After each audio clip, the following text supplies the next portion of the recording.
All of us are members of the River's Edge Veterans Association located in Shallotte. We started the organization about 3 years ago, and we heard most recently about in March of 2018, we heard of a demand by Lower Cape Fear Hospice for veteran volunteers to work for the veterans here at Lower Cape Fear Hospice. Three of us at the time signed up and took the training class. Two others afterwards also took the training or took the training online. During the course of the training, during our final session, we were asked to conduct the pinning ceremony, which we were unfamiliar with at the time. And we learned about it very quickly from the young lady that was the coordinator at the time, and conducted our first pinning ceremony for an Air Force veteran out here on the patio in March of 2018. Yeah, and while it was trial by fire, we got through it, and my first impression was how honored I felt, to tell you the truth, right, Nick? I agree. I think one of the things that we tried to do is to pay honor to the veteran and to thank the veteran, and to also thank the family for allowing us to conduct the pinning ceremony, because it's something a lot of these veterans that have served in past years or past wars have never really been thanked for what they have done. And I think this is a great reminder to them that we do appreciate what has been done. That's a good point, Nick. I think most of the veterans we're seeing today are from that era where there weren't parades for veterans. And we just felt honoring them was something we had to do. And the feedback we get from families and the emotion we get from families is just awesome. It's very unusual if it's not a very emotional event for us and for the family and for the veteran. Even for the nurses. That's true for the staff. And the staff.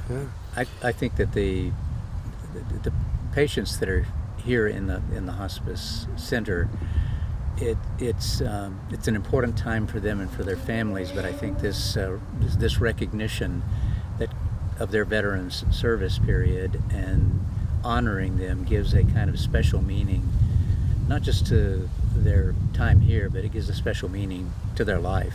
I think their family particularly takes that away from this ceremony. What we do typically is a veteran is a veteran, whatever service they served in or whatever rank they had while they're in the service. By us, they're treated exactly the same, and they're honored the same way, which I think is very important to all of us, and it gives us, again, that special meaning. And I'll take away especially some of the memories of some of the veterans that we've met. I mean, it's almost like we've lived history with them. We have. We met a World War II tail gunner from a B-29 who did 23 missions over Japan. Remember him? And he was shot down over the Pacific, and he was one of only a few survivors. And it was like, that was you? It was amazing. Well, and I remember one of the memorable ones for me was the D-Day, the guy that landed on D-Day +1 in 1944. D-Day +1, he landed, which was June 7th. And we paid honor to him on that day 40 years later. 50 years later. 75. 75 years later. The anniversary. Yeah, we paid homage to him on that day, and then he passed away that evening. Yeah. So he passed away 75 years to the day that he landed at Normandy. Obviously quite emotional for all of us. I think one of the things that I have taken from this is I had my father and three uncles that served in World War II, two in the African theater, Africa and Italy, and two, including my father, in the European theater. And even in various family occasions when they were all together, there rarely was any talk about what they did in World War II. Some reference to, I was in the African campaign, or I was a tanker or something like that, but not a lot of conversation. And I've realized over the years that I read a lot about World War II, but didn't have much of a real sense of connection. And one of the things that it's really brought home to me and made meaningful my own father's service and my uncle's service, just what it was that they did and what they went through, not in the sense of the day-to-day, but what it meant to them by hearing from some of the veterans that we've talked to. And that's been very important to me in thinking about my own family that served in that time period. We recently honored a veteran whose 2 daughters were here, and remember Kim? Yeah. And Kim is a Navy commander, and she invited us all down to her command at Naval Air Station in Jacksonville. And because I was traveling that way, I stopped down there a couple of weeks ago and visited Kim. And I gotta tell you, after seeing this young lady who commands, there must be 30 officers report to her. She took me on a marvelous tour of the facility, and probably the best thing I got to say is, after seeing what I saw, I can't wait to pay my taxes this year. I mean, it's America's best at work. But the thing that I do recall also when I was down there is Kim was still emotional about the ceremony that we did. She actually was brought to tears when she was telling some of her staff how she met me and what we did for her dad. Yeah. It was very good. Well, it's one of the other benefits for us for doing this type of thing. We make connections we never would have made. Yeah, Exactly. There's no question about it. And it's more than just pinning a veteran. Yeah. It's the whole recognition, the feedback from the family. As I said, it's just awesome. In what we do, and as you guys know, is in addition to doing the pinnings, we also do home care service Yep. for veterans. And we've done that a number of times where we've sat in their homes while the spouse had to go do some chores or had doctor's appointments. And one of my most memorable one was the fellow that lived over in Ocean Ridge, Sea Trails, I'm sorry. Sea Trail. The person that lived in Sea Trails, and we visited him quite often. His wife was in a wheelchair. He was not doing well.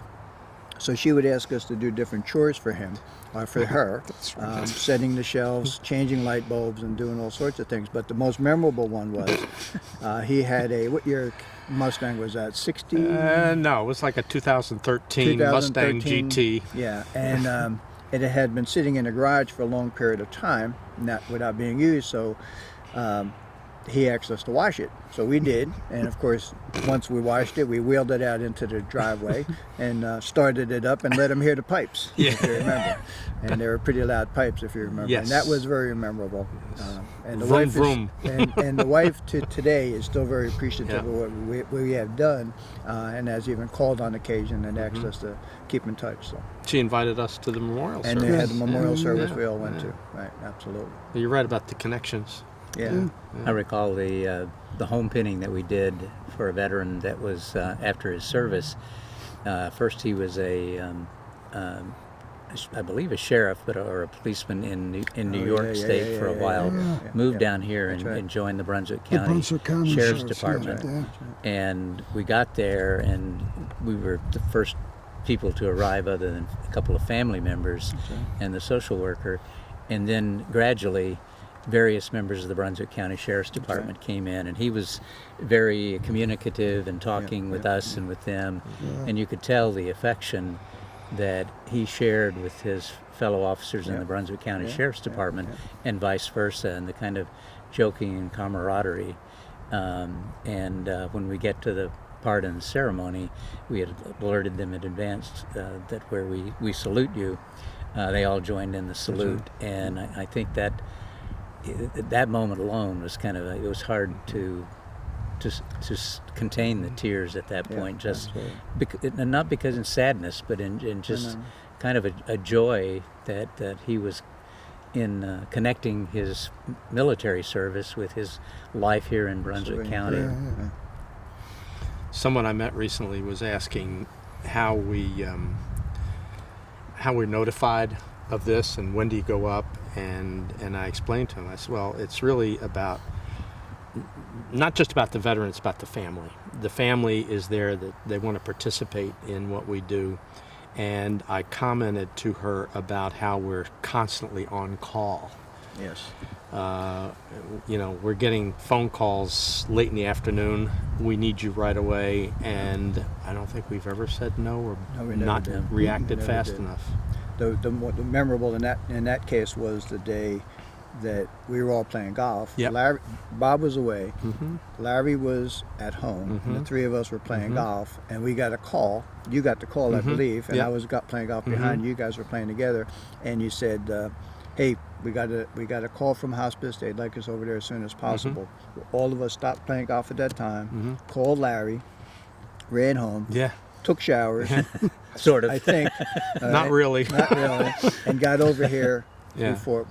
That might have been. I'll bet you the turnaround That was was- less than 40 minutes. That was for Kim's dad. Because they had an That's airplane. right. They I had- wasn't right. Yeah, That's that's right. because That's Bob right. wasn't It here. was That was Jim, the right. one they had That's to right. because she had a plane to catch. Yes. That's right. Yes. That was, That's exactly right. Yeah. Yeah. Very good. A very memorable. And I think the turnaround was probably 40 minutes from the time to call. Yeah. And it's a 30-minute drive. It's a 30-minute. one of the things I think we have a hard time doing with the hospice staff here from time to time, they'll apologize for calling us with such short notice or something like that. And we're trying to Not a school problem. them into saying that there's no apology here. This is our honor to be doing this. Exactly right. And, You're absolutely right. That's why we signed up. That's just and it's it's not sense of sacrifice No. at all. It is It's our privilege. exactly. I say It's our privilege, one of the and more I think that's very important. one of the more disappointing times is when we're on our way, and then we get here and says it's too late. It's too late. Yeah, I know. It's so- pretty sad. It's upsetting. Yeah. It's upsetting. So The favorite thing about doing this is the feeling that I get in honoring these veterans yep. for what they have done and for the thank yous that they've never received, and to pay tribute to them and their families. Well said, Nick. Mm-hmm. I think we all feel similarly in that respect. One of the things that I really enjoy is an appreciation for the care and attention these patients are getting from the hospice staff as well. The chance to meet not only these veterans, but also the chance to meet people who spend their lives and their careers doing this work for the veterans. For the It's hospice. just been that's one of the best parts for me. After the direct veteran and veteran's family. Yeah. With me, and I'll partly mirror what Bob said before about and us being Vietnam veterans, they never received the recognition that they should have gotten. But for me, it's just downright the honor of doing what we can do for these veterans and their families. It's humbling. Yeah. Well, we're constantly on the lookout with our fellow vets for more volunteers, get some more people. And I have some of my friends come up to me and say, "Why do you do that?" And it is a question, why do you do that? And my answer to them is pretty much the same all the time. You don't know what you're missing. It's an opportunity to make somebody feel better. Yep. And it works every time. It's either the vet or the vet's family, and that feeling you can't buy. It's never felt like a burden No. or an imposition. Never, Nope. never.